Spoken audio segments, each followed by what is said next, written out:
Alright, got some vegetables that are going to be ready to ferment. I'm sterilizing the jar to just put some um, boiling water in the jar. This is going to be my salt. I've got a tablespoon per quart. Already got one. This one is at 124. Wow, it only dropped a degree. The salt helps it to retain its heat. So I just don't want it to be too hot when I'm putting my vegetables in there. But again, the boiling will kill any unwanted yeasts or whatever bacteria that might be in there that you don't want in there. Of course, the salt will do that job as well. So I've got my salt, which will turn into my brine. I'm gonna pour this water in there and then use this mixer to mix it up. So I've got two just in case, with the ratio that they suggest, about a tablespoon per 24 ounces, or it said 1 to 3 tablespoons per quart, and a quart is 33 ounces. So alright, just poured the hot water in there. This just helps the mixing process out. These vegetables were supplied by local growers, kind of in exchange for some mechanic work. So not only do I do mechanics on machines, I try to keep my body healthy too. So that's why I'm doing this. We got some locally grown squash and cucumbers that look really good. Got some peppers from the store, jalapeno peppers, onion, red onion. All my asparagus is gone. I should have saved some of that. I noticed these store-bought cucumbers didn't do well at all. The squash did real good. The locally grown stuff is probably going to do better. Alright, gonna let that air dry a little bit. Let it cool off some. And then we'll put the vegetables in. I want to use this big jar just because I've got a lot of stuff, and I'll probably use 2 of these type springs, just because it has a wider opening to make sure things stay underneath the water level and anaerobic.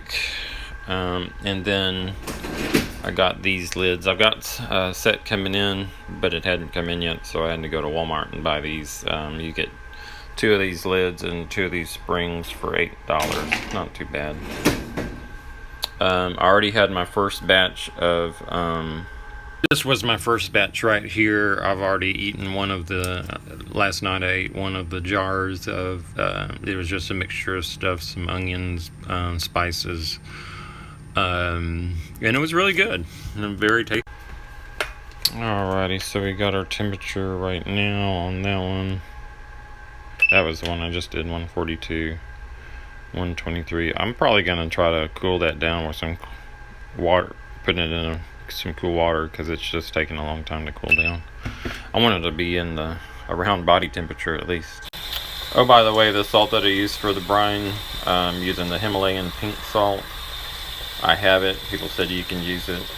You'll probably get the benefit of getting some of those vitamins and minerals. The good thing about with the probiotics and increasing the good gut flora is that your body's supposed to be able to use those minerals a whole lot more and absorb all that stuff better. So in hopes that you actually get the good out of these things that we're doing through fermentation.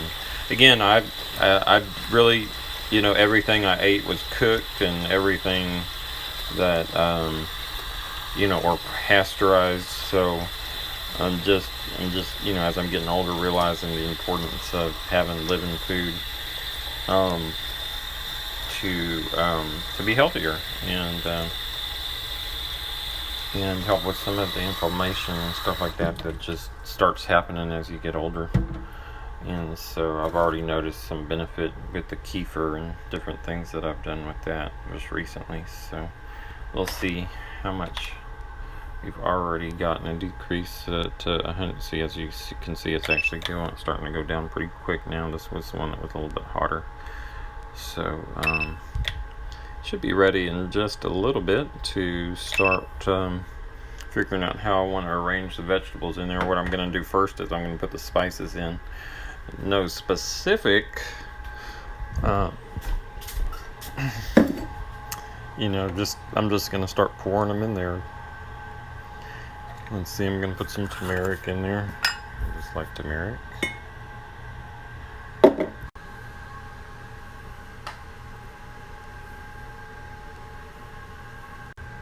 Alright, so what I've decided to do to actually help this batch out is I'm gonna put some of the already started brine mix that's going to have a good about tablespoon and a half of this mixture already in this one, which is going to kind of give it a jump start. Alright, and I'll start putting the vegetables in, probably like the smaller ones at the bottom and the bigger ones at the top, like the onions at the top and that sort. So I'm going to put these over in whole.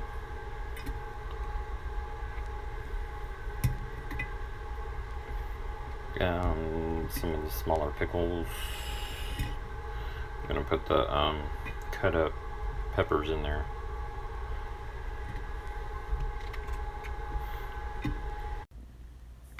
And of course the reason I'm putting the smaller things in there so they don't float up to the top.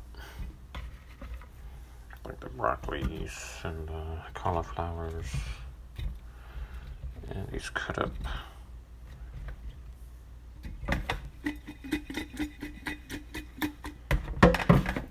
And I could mash it down.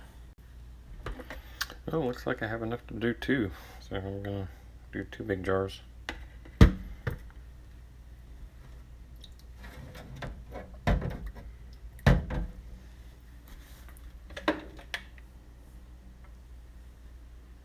Okay. All right.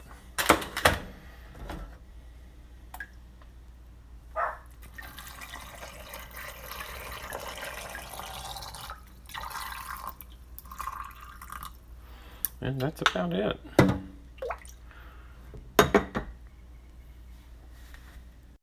I'm figuring I might need, I don't think I'll need 2 springs the way that I've got that set up. I'm gonna need more.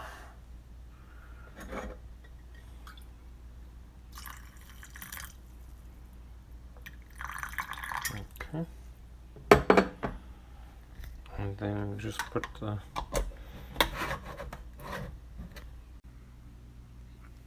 and there we go. And that's gonna push down as it starts, so it's still underwater right there. All right. And again, this has the breathable thingy on here, allowing the oxygen to escape and the CO2 to escape. And then you just put it over in your corner and cover it up, keep sunlight out of it, and then we'll do another one.